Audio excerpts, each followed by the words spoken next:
श्री शिवाय नमस्तुभ्यम। हरे कृष्ण। आप सभी का दिन शुभ और मंगलमय हो। प्रिय श्रोताओं, आज हम शिव पुराण की कथा के 9वें दिन में प्रवेश कर चुके हैं। बीते 8 दिनों में हर कथा ने हमारी आत्मा पर एक नई छाप छोड़ी है। कहीं आंखें नम हुई, कहीं मन शांत हुआ और कहीं भीतर कुछ जाग उठा जिसे शब्दों में नहीं बांधा जा सकता।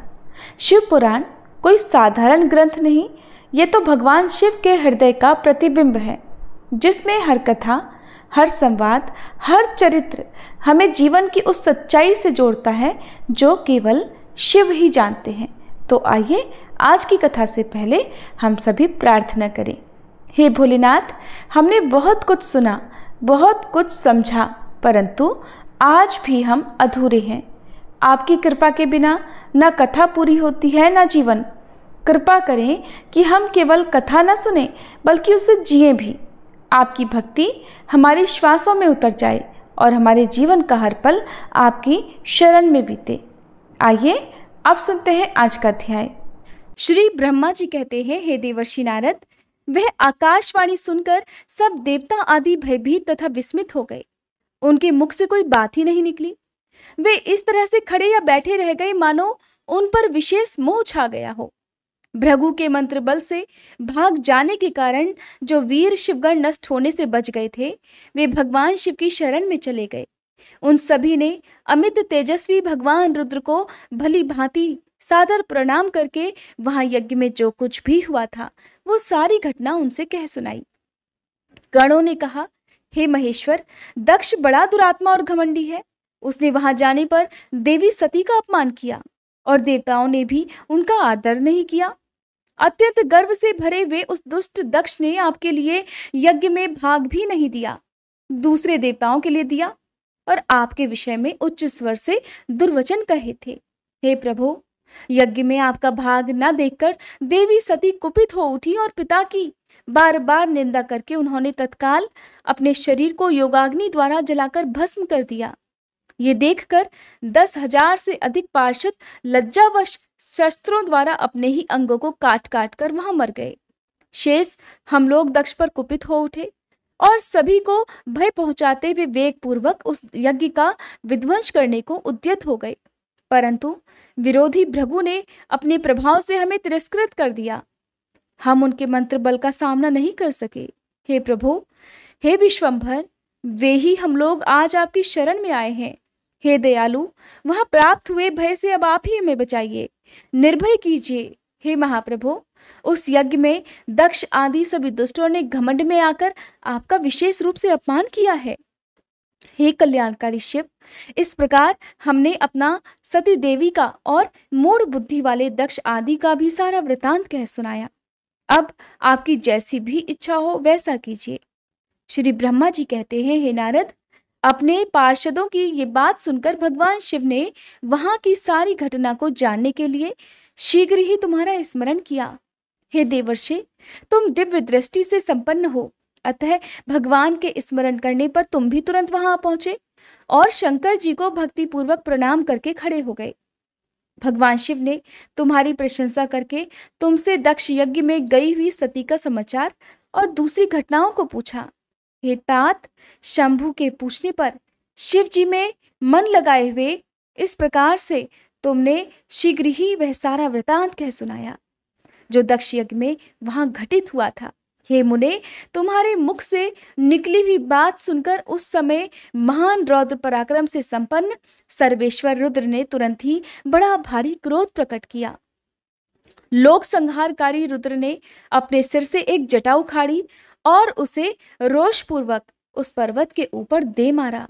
मुने, भगवान शंकर के पटकने से उस जटा के 2 टुकड़े हो गए और महाप्रलय के समान भयंकर शब्द प्रकट हुआ। देवर्षि, उस जटा के पूर्व भाग से महाभयंकर महाबली वीर भद्र प्रकट हुए, जो समस्त शिवगणों के अगुआ हैं। वे भूमंडल को सभी ओर से व्याप्त करके उससे भी 10 अंगुल अधिक होकर खड़े हो गए। वे देखने में प्रलयाग्नि के समान जान पड़ रहे थे। उनका शरीर बहुत ही ऊंचा था। वे 1000 भुजाओं से युक्त थे। उन सर्वसमर्थ महारुद्र के क्रोध पूर्वक प्रकट हुए निश्वास से 100 प्रकार के ज्वर और 13 प्रकार के सन्निपात रोग पैदा हो गए। हे तात, उस जटा के दूसरे भाग से महाकाली उत्पन्न हुई, जो बड़ी भयंकर दिखाई देती थी। वे करोड़ों भूतों से घिरी हुई थी। जो ज्वर पैदा हुए वे सब के सब शरीरधारी, क्रूर और समस्त लोगों के लिए भयंकर थे। वे अपने तेज से प्रज्वलित हो सब और दाह उत्पन्न करते हुए से प्रतीत हो रहे थे। वीरभद्र वार्तालाप करने में बड़े कुशल थे। उन्होंने दोनों हाथ जोड़कर परमेश्वर शिव को प्रणाम करके कहा, हे महारुद्र, सोम, सूर्य और अग्नि को 3 नेत्रों के रूप में धारण करने वाले हे महाप्रभु, शीघ्र आज्ञा दीजिए। बताइए, मुझे इस समय कौन सा कार्य करना होगा? हे ईशान, क्या मुझे आते ही क्षण में सारे समुद्रों को सुखा देना है, या इतने ही समय में संपूर्ण पर्वतों को पीस डालना है? हे हर, मैं तो एक ही क्षण में ब्रह्मांड को भस्म कर डालूं, या समस्त देवताओं और मुनीश्वरों को जलाकर राख कर दूं? हे शिव शंभु, क्या मैं समस्त लोगों को उलट पुलट कर दूं, या संपूर्ण प्राणियों का विनाश कर डालूं? हे महेश्वर, आपकी कृपा से कहीं कोई भी ऐसा कार्य नहीं है जिसे मैं ना कर सकूं। पराक्रम के द्वारा मेरी समानता करने वाला वीर न पहले कभी हुआ है और ना ही आगे कभी हो पाएगा। हे शंकर जी, आप किसी तिनको को भेज दें तो वह भी बिना किसी यत्न के क्षण भर में बड़े से बड़ा कार्य सिद्ध कर सकता है, इसमें कोई भी संशय नहीं। हे शंभो, यद्यपि आपकी लीला मात्र से ही सारा कार्य सिद्ध हो जाता है, फिर भी जो मुझे भेजा जा रहा है ये मुझ पर आपका अनुग्रह ही तो है। हे शंभो, मुझ में भी जो ऐसी शक्ति है वह आपकी कृपा से ही प्राप्त हुई है। हे शंकर, आपकी कृपा के बिना किसी में भी कोई शक्ति नहीं हो सकती। वास्तव में आपकी आज्ञा के बिना कोई तिनके आदि को भी हिलाने में समर्थ नहीं है, ये निस्संदेह कहा जा सकता है। हे महादेव, मैं आपके चरणों में बारंबार प्रणाम करता हूँ। हे हर, अपने अभीष्ट कार्य की सिद्धि के लिए आज मुझे शीघ्र भेजिए। हे शंभो, मेरे दाहिने अंग बारंबार फड़क रहे हैं, इससे सूचित होता है कि मेरी विजय अवश्य होगी। अतः हे प्रभु, मुझे भेजिए। हे शंकर जी, आज मुझे कोई अभूतपूर्व और विशेष हर्ष तथा उत्साह का अनुभव हो रहा है और मेरा चित्त आपके चरण कमलों में लगा हुआ है। अतः पग पग पर मेरे लिए शुभ परिणाम का विस्तार होगा। हे शंभो, आप शुभ के आधार है। जिसकी आप में सुदृढ़ भक्ति है उसी को सदा विजय प्राप्त होती है और उसी का दिनों दिन शुभ होता है। ब्रह्मा जी कहते हैं, हे नारद, उसकी यह बात सुनकर सर्व मंगला के पति भगवान शिव बहुत ही संतुष्ट हुए और वीरभद्र तुम्हारी जय हो ऐसा आशीर्वाद देकर वे फिर बोले। महेश्वर ने कहा, मेरे पार्षदों में श्रेष्ठ वीरभद्र ब्रह्मा जी का पुत्र दक्ष बड़ा दुष्ट है। उस मूर्ख को बड़ा घमंड हो गया है, अतः इन दिनों वह विशेष रूप से मेरा विरोध करने लगा है। दक्ष इस समय एक यज्ञ करने के लिए उद्यत है। तुम याग परिवार सहित उस यज्ञ को भस्म करके फिर शीघ्र ही मेरे स्थान पर लौट आओ। यदि देवता, गंधर्व, यक्ष अथवा अन्य कोई तुम्हारा सामना करने के लिए उद्यत हो तो उन्हें भी आज ही शीघ्र और सहसा भस्म कर डालना। दधीची की दिलाई हुई मेरी शपथ का उल्लंघन करके जो देवता आदि वहां ठहरे हुए हैं उन्हें तुम निश्चय ही प्रयत्न पूर्वक जलाकर भस्म कर देना। जो मेरी शपथ का उल्लंघन करके गर्भयुक्त होकर वहां ठहरे हुए हैं वे सब के सब मेरे द्रोही हैं, अतः उन्हें अग्निमयी माया से जला डालो। दक्ष की यज्ञशाला में जो अपनी पत्नियों और सारभूत उपकरणों के साथ बैठे हो उन सब को जलाकर भस्म कर देने के बाद फिर शीघ्र लौट आना। तुम्हारे वहां जाने पर विश्वदेव आदि देवगण भी यदि सामने आकर तुम्हारी सादर स्तुति करें तो भी तुम उन्हें शीघ्र आग की ज्वाला से जलाकर उसके बाद ही उन्हें छोड़ना। हे वीर, वहां दक्ष आदि सब लोगों को पत्नी और बंधु बांधवों सहित जलाकर कलशों में रखे हुए जल को लीला पूर्वक पी जाना। श्री ब्रह्मा जी कहते हैं, हे नारद, जो वैदिक मर्यादा के पालक, काल के भी शत्रु तथा सबके ईश्वर हैं, वे भगवान रुद्र रोष से लाल आंखें किए महावीर वीरभद्र से ऐसा कहकर मौन हो गए। श्री ब्रह्मा जी कहते हैं, हे नारद, महेश्वर के इस वचन को सुनकर वीरभद्र बहुत संतुष्ट हुए। उन्होंने महेश्वर को प्रणाम किया। तत्पश्चात उन देवाधिदेव शूली की उपर्युक्त आज्ञा को शिरोधार्य करके वीरभद्र वहां से शीघ्र ही दक्ष के यज्ञ मंडप की ओर चले। भगवान शिव ने केवल शोभा के लिए उनके साथ करोड़ों महावीर गणों को भेज दिया, जो कि प्रलयाग्नि के समान तेजस्वी थे। वे कौतूहलकारी प्रबल वीर प्रमथगण वीरभद्र के आगे और पीछे भी चल रहे थे। काल के भी काल भगवान रुद्र के वीरभद्र सहित जो लाखों पार्षदगण थे, उन सब का स्वरूप रुद्र के ही समान था। उन गणों के साथ महात्मा वीरभद्र भगवान शिव के समान ही वेशभूषा धारण किए रथ पर बैठकर यात्रा कर रहे थे। उनके 1 सहस्त्र भुजाएं थी, शरीर में नागराज लिपटे हुए थे। वीरभद्र बड़े प्रबल और भयंकर दिखाई देते थे। उनका रथ बहुत ही विशाल था, उसमें 10,000 सिंह जोते जाते थे, जो प्रयत्न पूर्वक उस रथ को खींच रहे थे। उसी प्रकार बहुत से प्रबल सिंह, शार्दूल, मगर, मत्स्य और सहस्त्रों हाथी उस रथ के पार्श्वभाग की रक्षा कर रहे थे।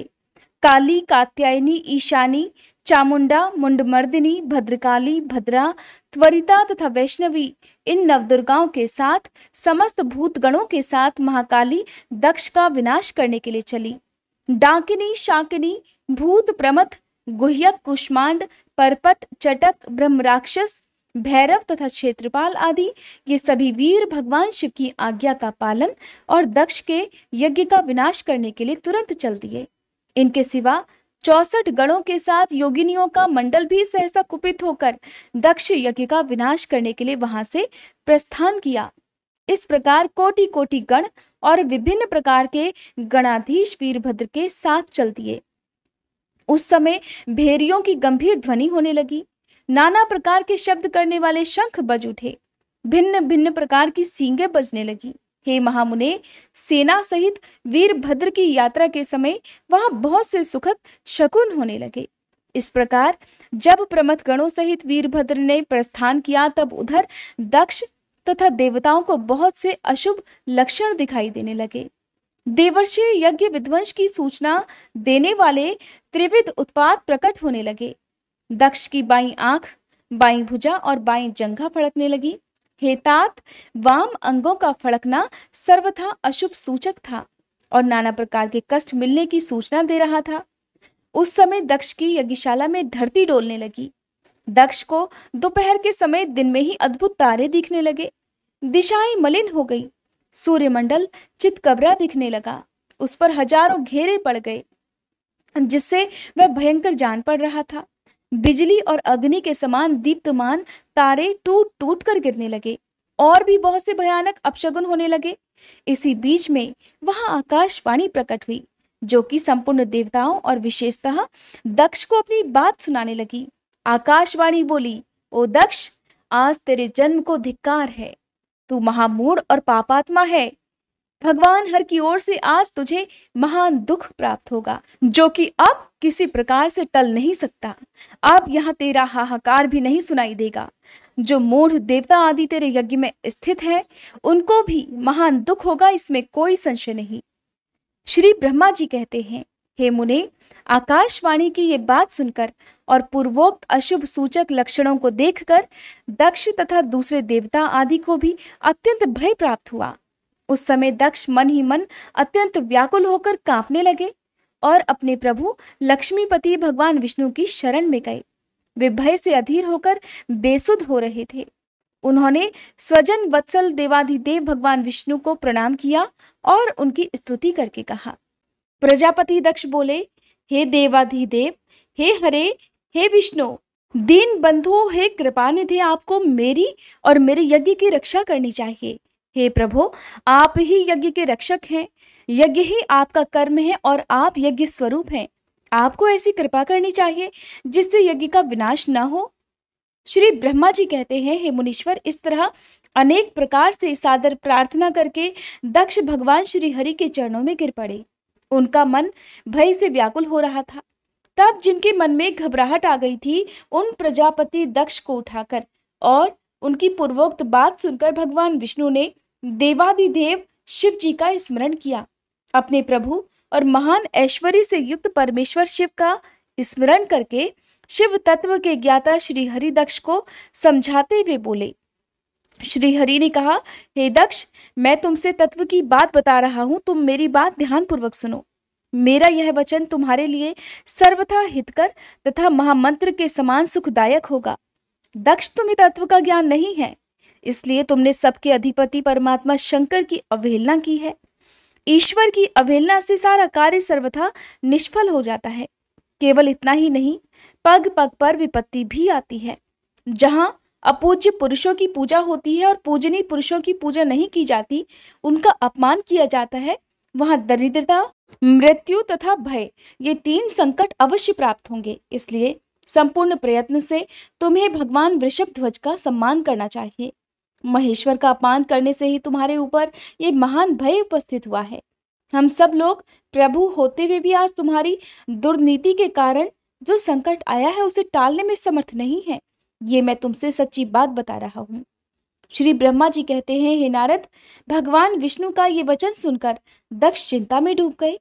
उनके चेहरे का रंग उड़ गया और वे चुपचाप पृथ्वी पर खड़े ही रह गए। उसी समय भगवान रुद्र के भेजे हुए गणनायक वीरभद्र अपनी सेना के साथ यज्ञ स्थल में जा पहुंचे। वे सब के सब बड़े शूरवीर, निर्भय तथा रुद्र के समान ही पराक्रमी थे। भगवान शंकर की आज्ञा से आए हुए उन गणों की गणना असंभव थी।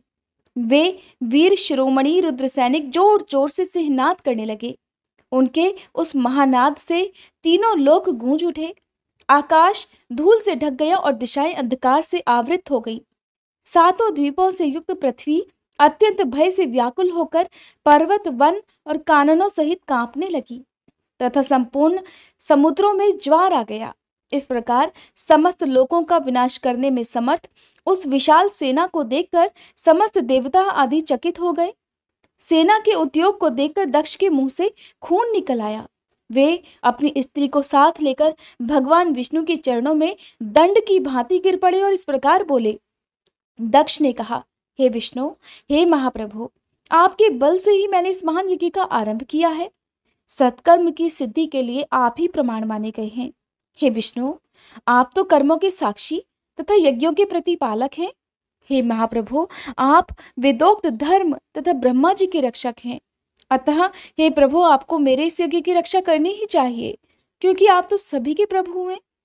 श्री ब्रह्मा जी कहते हैं, दक्ष की अत्यंत दीनतापूर्ण बातें सुनकर भगवान विष्णु उस समय शिव तत्व से विमुख वे दक्ष को समझाने के लिए इस प्रकार बोले। हे दक्ष, इसमें संदेह नहीं कि मुझे तुम्हारे यज्ञ की रक्षा करनी चाहिए, क्योंकि धर्म परिपालन विषयक जो मेरी सत्य प्रतिज्ञा है वो तो सर्वत्र विख्यात है। परंतु दक्ष, मैं जो कुछ कहता हूं उसे तुम सुनो। इस समय अपनी क्रूरतापूर्ण बुद्धि को त्याग दो। देवताओं के क्षेत्र नैमिषारण्य में जो अद्भुत घटना घटित हुई थी उसका तुम्हें स्मरण नहीं हो रहा है क्या? तुम अपनी कुबुद्धि के कारण उसे भूल गए? यहाँ कौन भगवान रुद्र के कोप से तुम्हारी रक्षा करने में समर्थ है? ये दक्ष, तुम्हारी रक्षा किसी को अभिमत नहीं है, परंतु जो तुम्हारी रक्षा करने को तैयार होता है वो अपनी दुर्बुद्धि का ही परिचय देता है। दुर्मते, क्या कर्म है और क्या अकर्म, इसे तुम नहीं समझ पा रहे हो। केवल कर्म ही कभी भी कुछ करने में समर्थ नहीं हो सकता। जिसके सहयोग से कर्म में कुछ करने की सामर्थ्य आती है उसी को तुम स्वकर्म समझो। भगवान शिव के बिना दूसरा कोई कर्म में कल्याण करने की शक्ति देने वाला है ही नहीं। जो शांत हो, ईश्वर में मन लगाकर उनकी भक्ति पूर्वक कार्य करता है, उसी को भगवान शिव तत्काल उस कर्म का फल दे देते हैं। जो मनुष्य केवल ज्ञान का सहारा लेकर अनीश्वरवादी हो जाते हैं या ईश्वर को नहीं मानते हैं, वे शतकोटि कल्पों तक नरक में ही पड़े रहते हैं। फिर वे कर्मपाश में बंधे हुए जीव प्रत्येक जन्म में नरकों की यातना ही भोगते हैं, क्योंकि वे तो केवल सकाम कर्म के ही स्वरूप का आश्रय लेने वाले होते हैं। ये शत्रुमर्दन वीरभद्र जो कि यज्ञशाला के आंगन में आ ही पहुंचे हैं, भगवान रुद्र की क्रोधाग्नि से प्रकट हुए हैं। इस समय समस्त रुद्रगणों के नायक यही हैं। ये हम लोगों के विनाश के लिए आए हैं और इसमें कोई संशय नहीं। कोई भी कार्य क्यों ना हो, वस्तुतः इनके लिए कुछ भी अशक्य है ही नहीं। दक्ष, ये महान सामर्थ्यशाली वीरभद्र सब देवताओं को अवश्य ही जलाकर शांत होंगे, इसमें किसी प्रकार का कोई संशय नहीं दिख पड़ता। मैं भ्रम से महादेव जी की शपथ का उल्लंघन करके जो यहाँ पर ठहरा रहा, इसके कारण तुम्हारे साथ साथ अब मुझे भी इस कष्ट का सामना करना ही पड़ेगा। भगवान विष्णु इस प्रकार कह ही रहे थे कि वीरभद्र के साथ शिव गणों की सेना का समुद्र उमड़ आया और समस्त देवता गणों ने उन्हें देखा। श्री ब्रह्मा जी कहते हैं, हे नारद, उस समय देवताओं के साथ शिव गणों का घोर युद्ध प्रारंभ हो गया। उसमें सारे देवता पराजित हुए और भागने लगे। वे एक दूसरे का साथ छोड़कर स्वर्गलोक में चले गए। उस समय केवल महाबली इंद्र आदि लोकपाल ही उस दारुण संग्राम में धैर्य धारण करके उत्सुकता पूर्वक खड़े रहे। तदंतर इंद्र आदि सभी देवता मिलकर उस सम्रांगण में बृहस्पति जी को विनीत भाव से नमस्कार करके पूछने लगे।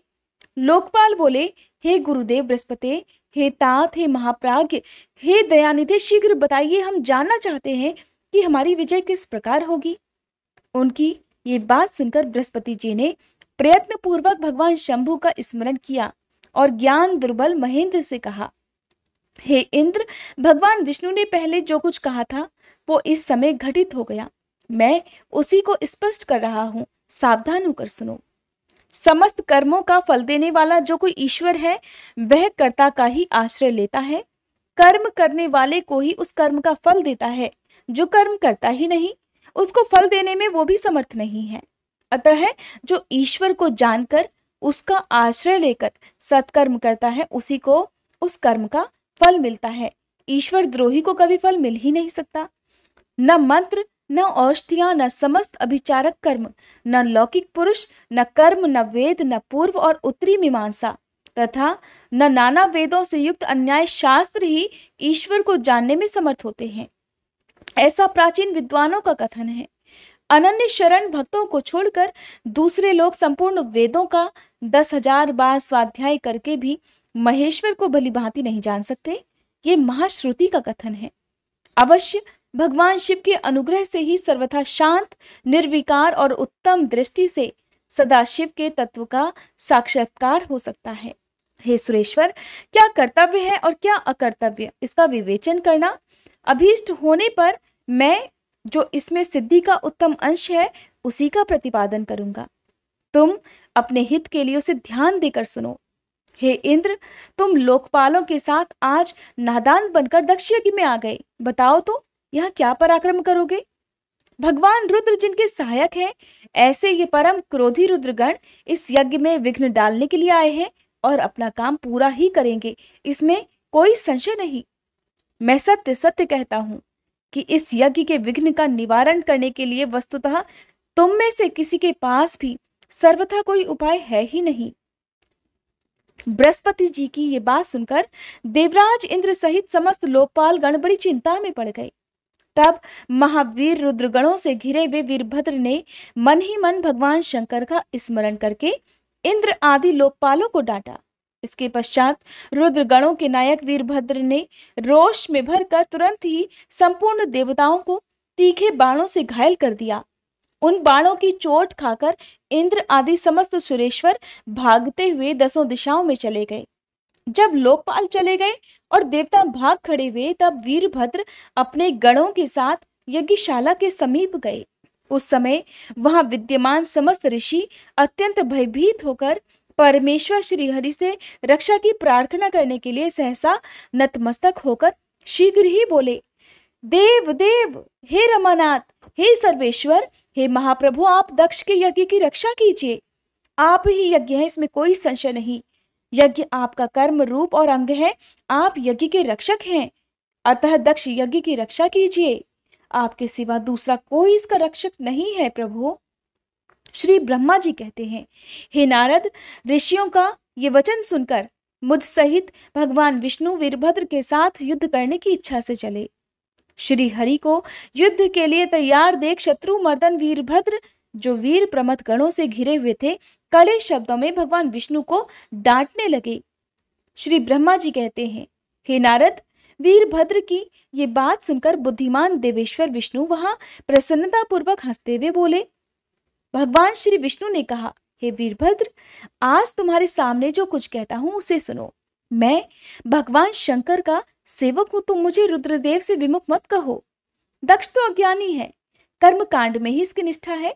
इसने मूर्खतावश पहले मुझसे बारंबार अपने यज्ञ में चलने की प्रार्थना की थी।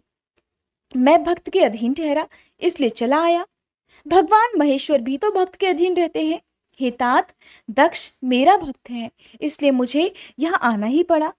रुद्र के क्रोध से उत्पन्न हुए हे वीर, तुम रुद्र तेज स्वरूप हो, उत्तम प्रताप के आश्रय हो। मेरी प्रतिज्ञा सुनो, मैं तुम्हें आगे बढ़ने से रोकता हूं और तुम मुझे रोको। परिणाम वही होगा जो होने वाला होगा। मैं पराक्रम करूंगा। श्री ब्रह्मा जी कहते हैं, हे नारद, भगवान विष्णु के इस प्रकार कहने पर महाबाहु वीरभद्र हंसकर बोला, आप मेरे प्रभु के प्रिय भक्त हैं, ये जानकर मुझे बड़ी प्रसन्नता हुई है। इतना कहकर गणनायक वीरभद्र हंस पड़ा और विनय से नतमस्तक होकर बड़ी प्रसन्नता के साथ श्री विष्णु देव से कहने लगा। वीरभद्र ने कहा, हे महाप्रभु, मैंने आपके भाव की परीक्षा लेने के लिए कड़ी बातें की थी। इस समय यथार्थ बात कहता हूं, सावधान होकर सुनो। हे हरे, जैसे शिव हैं वैसे ही आप हैं, जैसे आप हैं वैसे ही शिव हैं, ऐसा वेद कहते हैं और वेदों का ये कथन शिव जी की आज्ञा के अनुसार ही है। हे रमानाथ, भगवान शिव की आज्ञा से हम सब लोग उनके सेवक ही हैं। फिर भी मैंने जो बात कही है वो इस वाद विवाद के अवसर के अनुरूप ही है। आप मेरी हर बात को आपके प्रति आदर के भाव से ही कही गई समझिए। श्री ब्रह्मा जी कहते हैं, वीरभद्र का ये वचन सुनकर भगवान श्री हरि हंस पड़े और उसके लिए हितकर वचन बोलने लगे। हे महावीर, तुम मेरे साथ निशक होकर युद्ध करो। तुम्हारे अस्त्रों से शरीर के भर जाने पर ही मैं अपने आश्रम को जाऊंगा। श्री ब्रह्मा जी कहते हैं, ऐसा कहकर भगवान विष्णु शांत हो गए और युद्ध के लिए कमर कसकर डट गए। महाबली वीरभद्र भी अपने गणों के साथ युद्ध के लिए तत्पर हो गए। नारद, तदंतर भगवान विष्णु और वीरभद्र में घोर युद्ध हुआ। अंत में वीरभद्र ने भगवान विष्णु के चक्र को स्तंभित कर दिया तथा शांग धनुष के 3 टुकड़े कर डाले। तब मेरे द्वारा और सरस्वती द्वारा बोधित हुए श्री विष्णु ने उस महान गणनायक वीरभद्र को असह्य तेज से संपन्न जानकर वहां से अंतर्ध्यान होने का विचार किया। दूसरे देवता भी ये जान गए कि सती के प्रति जो अन्याय हुआ है उसी का ये सब भावी परिणाम है। दूसरों के लिए इस संकट का सामना करना अत्यंत कठिन है। ये जानकर वे सभी देवतागण अपने सेवकों के साथ स्वतंत्र सर्वेश्वर शिव का स्मरण करके अपने अपने लोकों को चले गए। मैं भी पुत्र के दुख से पीड़ित होकर सत्यलोक में चला आया और अत्यंत दुख से आतुर होकर सोचने लगा कि अब मुझे क्या करना चाहिए। मेरे तथा श्री विष्णु के चले जाने पर मुनियों सहित समस्त यज्ञ के आधार रहने वाले देवता शिव गणों द्वारा पराजित होकर भाग गए।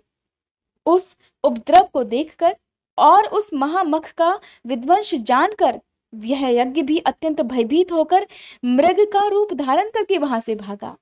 मृग के रूप में आकाश की ओर भागते देख वीरभद्र ने उसे पकड़ लिया और उसका मस्तक काट डाला। फिर उन्होंने मुनियों और देवताओं के अंग भंग कर दिया और बहुतों को मार डाला। प्रतापी मणिभद्र ने भृगु को उठाकर पटक दिया और उनकी छाती को पैर से दबाकर उनकी दाढ़ी मूछ नोच डाली।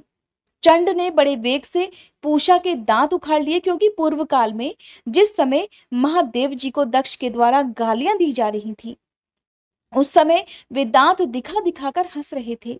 नंदी ने भग को रोषपूर्वक पृथ्वी पर पटक मारा और उनकी दोनों आंखें निकाल ली, क्योंकि जब दक्ष शिवजी को श्राप दे रहे थे उस समय वे आंखों के संकेत से अपना अनुमोदन सूचित कर रहे थे। वहां रुद्रगण नायकों ने स्वधा स्वाहा और दक्षिणा देवियों की बड़ी दुर्दशा की। वहां जो मंत्र तंत्र तथा दूसरे लोग थे उनका भी बहुत तिरस्कार किया। ब्रह्मपुत्र दक्ष भय के मारे अंतर्वेदी के भीतर छुप गए। वीरभद्र उनका पता लगाकर उन्हें बलपूर्वक पकड़ लाए। फिर उनके दोनों गाल पकड़कर उनके मस्तक पर तलवार से आघात किया, परंतु योग के प्रभाव से दक्ष का सिर अभेद्य हो गया था, इसलिए कट नहीं सका। जब वीरभद्र को ज्ञात हुआ कि संपूर्ण अस्त्र शस्त्रों से इनके मस्तक का भेदन नहीं हो सकता, तब उन्होंने दक्ष की छाती पर पैर रखकर दबाया और दोनों हाथों से गर्दन मरोड़कर तोड़ डाली। फिर शिवद्रोही दुष्ट दक्ष के उस सिर को गणनायक वीरभद्र ने अग्निकुंड में डाल दिया। तदंतर जैसे सूर्य घोर अंधकार राशि का नाश करके उद्याचल पर आरूढ़ होते हैं, उसी प्रकार वीरभद्र दक्ष और उनके यज्ञ का विध्वंस करके कृत कार्य होकर तुरंत ही वहां से उत्तम कैलाश पर्वत को चले गए। वीरभद्र को काम पूरा करके आया देख परमेश्वर शिव मन ही मन बहुत संतुष्ट हुए और उन्होंने उन्हें वीर प्रमथ गणों का अध्यक्ष बना दिया। श्री सूत जी कहते हैं, हे महर्षियों, अमित बुद्धिमान ब्रह्मा जी की कही हुई ये कथा सुनकर द्विज श्रेष्ठ नारद विस्मय में पड़ गए। उन्होंने प्रसन्नता पूर्वक प्रश्न किया। नारद जी ने पूछा, हे पिताजी, भगवान विष्णु शिव जी को छोड़कर अन्य देवताओं के साथ दक्ष के यज्ञ में क्यों चले गए, जिसके कारण वहां उनका तिरस्कार हुआ? क्या वे प्रलयकारी पराक्रम वाले भगवान शंकर को नहीं जानते थे? फिर उन्होंने अज्ञानी पुरुष की भांति रुद्र गणों के साथ युद्ध क्यों किया? हे करुणानिधे, मेरे मन में ये बहुत बड़ा संदेह है।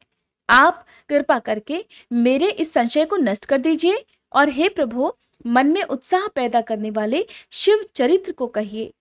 तब श्री ब्रह्मा जी ने कहा, हे नारद, पूर्व काल में राजा क्षुभ की सहायता करने वाले श्री हरि को दधीची मुनि ने श्राप दे डाला था, जिससे उस समय वे इस बात को भूल गए और वे दूसरे देवताओं को साथ लेकर दक्ष के यज्ञ में चले गए। दधीची ने क्यों श्राप दिया, ये भी सुनो।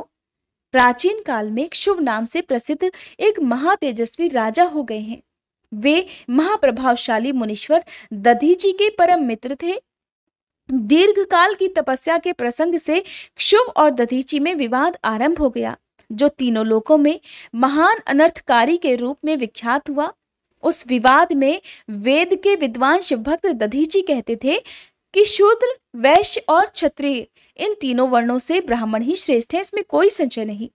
महामुनि दधीची की वह बात सुनकर धन वैभव के मद से मोहित हुए राजा क्षुभ ने उसका इस प्रकार प्रतिवाद किया। क्षुभ बोले, राजा इंद्र आदि 8 लोकपालों के स्वरूप को धारण करता है। वह समस्त वर्णों और आश्रमों का पालक और प्रभु है, इसलिए राजा ही सबसे श्रेष्ठ होता है।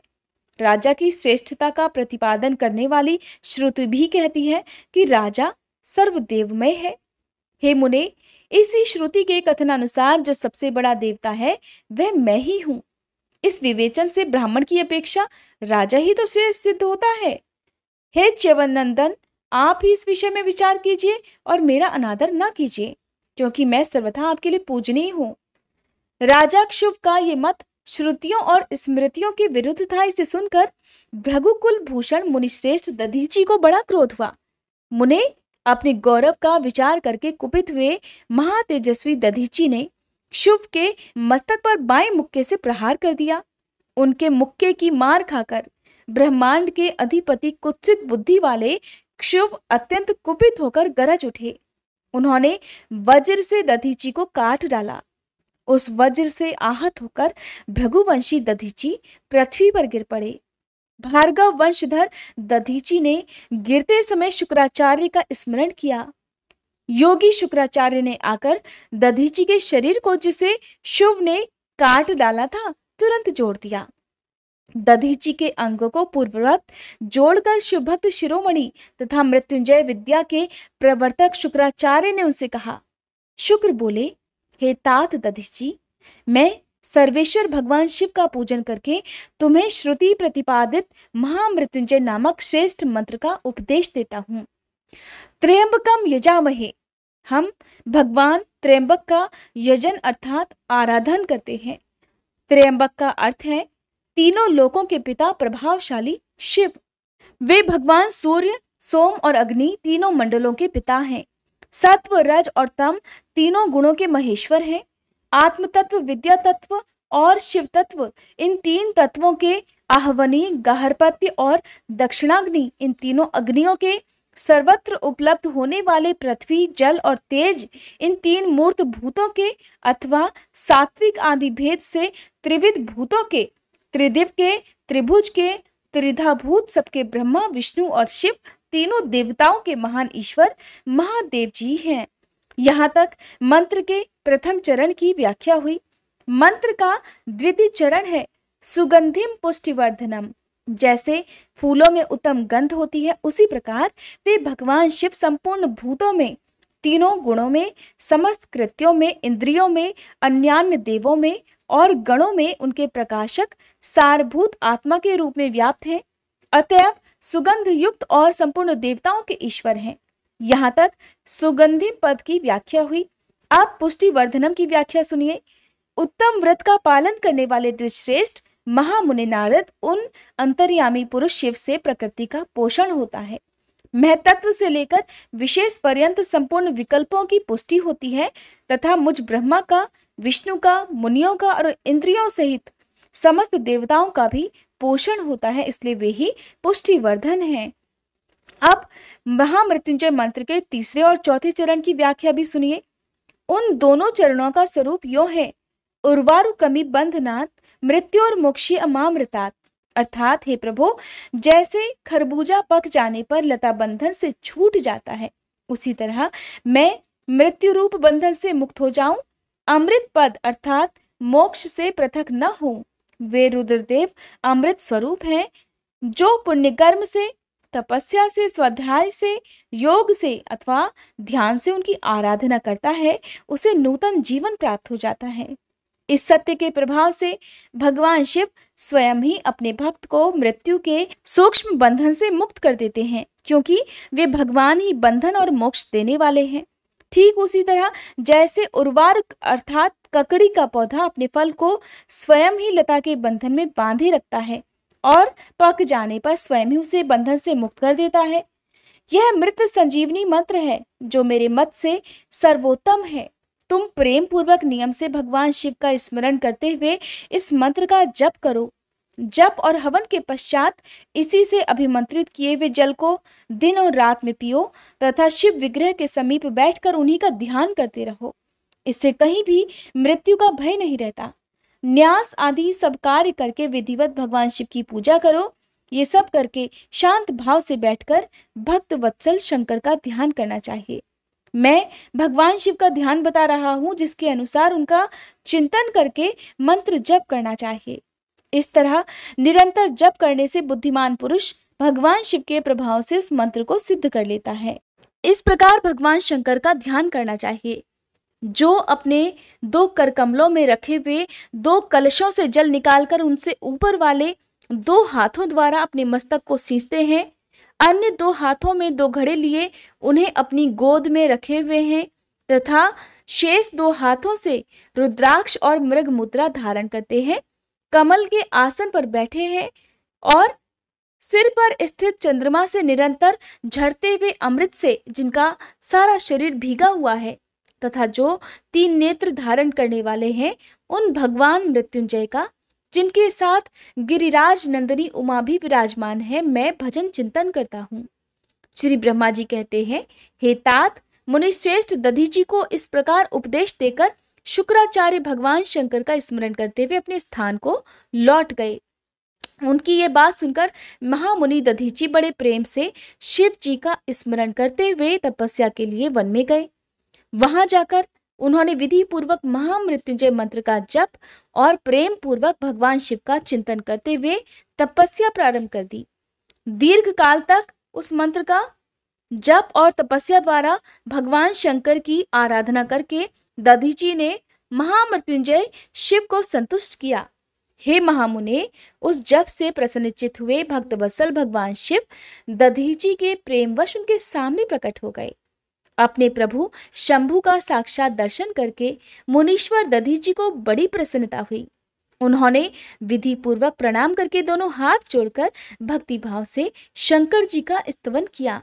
हे तात, हे मुने, तदंतर मुनि के प्रेम से प्रसन्न हुए शिवजी ने च्यवन कुमार दधीची से कहा, तुम वर मांगो भक्त।